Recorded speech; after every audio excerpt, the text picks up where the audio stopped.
Hello everyone, I am Toshika and welcome back to Mind Master Classes। तो आज अपन सबसे पहले जैनिज्म के बारे में पढ़ेंगे या जैन धर्म जिसे हम कह सकते हैं, और फिर इसी पर बेस्ड कई सारे क्वेश्चंस भी करेंगे। ठीक है, चलिए। सबसे पहले के टाइम पे क्या होता था कि कुछ लोगों की जो सोच थी वो सिर्फ और सिर्फ ब्राह्मण, क्षत्रिय, वैश्य इन्हीं लोगों तक सीमित थी। लेकिन कुछ लोगों ने अपनी अपनी सोच व्यक्त की जो कि अलग अलग धर्मों में बदल गई। उसमें सबसे आगे तक कौन सी चली? बुद्धिज़्म और जैनिज़्म। तो जैनिज़्म के बारे में जान लेते हैं। सबसे पहले जैनिज़्म जो है कब से स्टार्ट हुआ इसके बारे में कुछ पता नहीं है। बोला जाता है सदियों पुराना है, जो हम महावीर जी के बारे में पता लगा सकते हैं जिससे, लेकिन ये कहा जाता है उनसे भी पहले का है, उनसे भी पुराना है। और ऐसा कहा जाता है कि महावीर जी से भी पहले जैनिज़्म चल रहा है, लेकिन जो अपन को एविडेंस मिलते हैं वो महावीर से ही मिलते हैं। तो हम यही मानेंगे कि महावीर जो है वो रियल फाउंडर है। तो अगर एग्जाम में पूछा जाए कि फाउंडर कौन है जैनिज्म के, तो उनका नाम है ऋषभदेव। इनको कहा जाता है फाउंडर, जैन धर्म के संस्थापक। ये सबसे पहले तीर्थकर थे। इनके ऐसे 24 तीर्थकर रहे हैं इनके, जो हमें सिखाते हैं कैसे जीवन व्यापन करना है, कैसे जीवन को जीना चाहिए, वो सब इन्होंने बताया था। तो ऋषभदेव हो गए फाउंडर जैन रिलीजन के। उसके बाद आता है, अगर रियल फाउंडर पूछा जाए या वास्तविक संस्थापक जो थे जैन धर्म के, उनका नाम है महावीर जी। तो इनके बारे में जानते हैं, महावीर स्वामी जी के बारे में। तो ये जैन धर्म के 24वें तीर्थकर थे। ठीक है, प्रथम तीर्थकर जो थे वो ऋषभदेव थे, और अंतिम जो और 24वें तीर्थकर थे वो थे महावीर। तो इम्पॉर्टेंट तो यही होता है फर्स्ट वाले और लास्ट वाले। और अगर 23rd का भी पूछ लिया जाए तो याद रखिएगा इनका नाम था पार्श्वनाथ। और जो पार्श्वनाथ थे इनके द्वारा कुछ शिक्षा दी गई थी, जैसे कि हिंसा न करना, सदा सत्य बोलना, चोरी नहीं करना और संपत्ति न रखना। ये सब बताया गया था पार्श्वनाथ के द्वारा। तो ये जो 23वें तीर्थकर थे, ये पार्श्वनाथ बनारस के राजा अश्वसेन के पुत्र थे। अब बात करते हैं जैन धर्म के 24वें या अंतिम तीर्थकर की। तो इनका नाम है महावीर स्वामी। इनके बचपन का नाम था वर्धमान, और इनका जन्म हुआ था 540 बीसी में कुंडग्राम, वैशाली, बिहार में। इनके पिता का नाम था सिद्धार्थ। तो महावीर का जन्म 540 ईसा पूर्व में कुंडग्राम, वैशाली में हुआ था। इनके पिता का नाम सिद्धार्थ था और ये ज्ञातक कुल के थे। और इनकी माता का नाम पूछा जाए तो इनकी माता का नाम था त्रिशला। इसके बाद अगर इनकी पत्नी का नाम पूछा जाए तो उनका नाम था यशोदा, और इनकी पुत्री का नाम था अनुजा प्रियदर्शनी। तो महावीर जी ने घर जो है वो छोड़ दिया था 30 वर्ष की उम्र में। फिर जब इन्होंने घर छोड़ा तो 12 वर्षों की कठिन तपस्या के बाद महावीर को चुंबिक के समीप ऋजुपालिका नदी के किनारे साल वृक्ष के नीचे तपस्या करते हुए संपूर्ण ज्ञान की प्राप्ति हुई थी। तो एग्जाम में पूछा जाता है कौन सी नदी के किनारे, तो इस नदी का नाम है ऋजुपालिका नदी।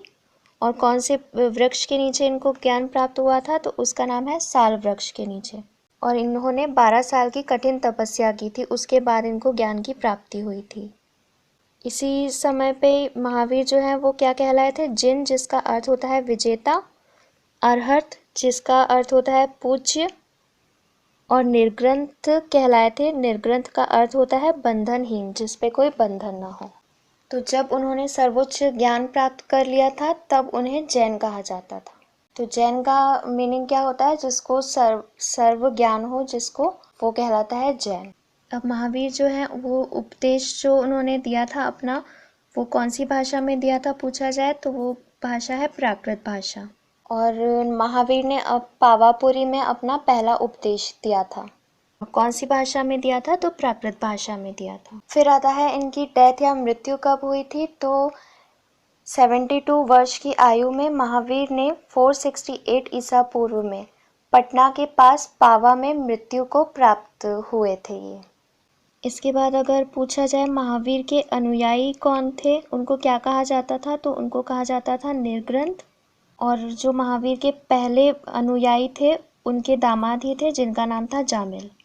अक्सर ये क्वेश्चंस भी आता है कि उनके प्रथम अनुयायी कौन थे महावीर के, तो इनका राइट आंसर होगा जामिल, जो प्रियदर्शनी के पति थे।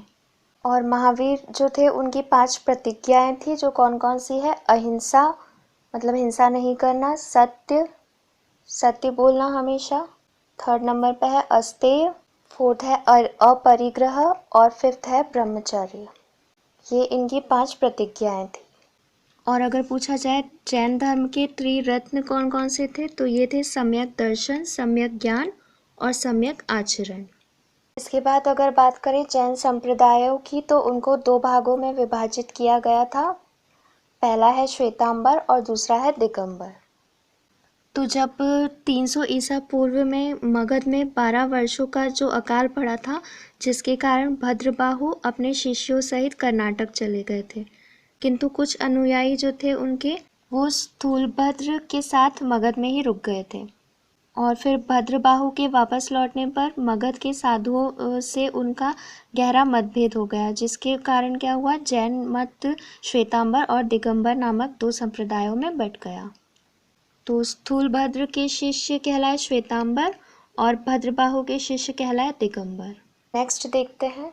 चंद्रगुप्त मौर्य ने जैन धर्म अपनाया और जैन संत भद्रबाहु के अधीन एक तपस्वी बन गए थे। तो चंद्रगुप्त मौर्य ने अपने लास्ट टाइम पे कौन सा धर्म को अपना लिया था, तो वो था जैन धर्म। और उन्होंने सलेखना, मतलब उपास द्वारा मृत्यु, सलेखना या संधारा एक ही चीज़ होती है, जिसमें खाना पीना छोड़ देते हैं तो फिर अपने आप इंसान की डेथ हो जाती है। तो उसके द्वारा इन्होंने श्रवणबेलगोला कर्नाटक में अपने दिनों का अंत किया। किसने? चंद्रगुप्त मौर्य ने। और जैन तीर्थकारों की जो जीवनी है पूरी, वो भद्रबाहु द्वारा रचित एक बुक है जिसका नाम है कल्पसूत्र, उसमें पूरा लिखा गया है उसको। और जैन धर्म मानने वाले कुछ ऐसे राजा थे, उनमें से कुछ के नाम है उदयन, चंद्रगुप्त मौर्य, लिंग नरेश खारवेल, राष्ट्रकूट के राजा अमोघवर्ष और चंदेल शासक। इन सभी ने जैन धर्म को अपना लिया। और अगर जैन धर्म की बात करें तो ये ईश्वर की मान्यता नहीं है जैन धर्म में, ये सिर्फ आत्मा को मान्यता देते हैं।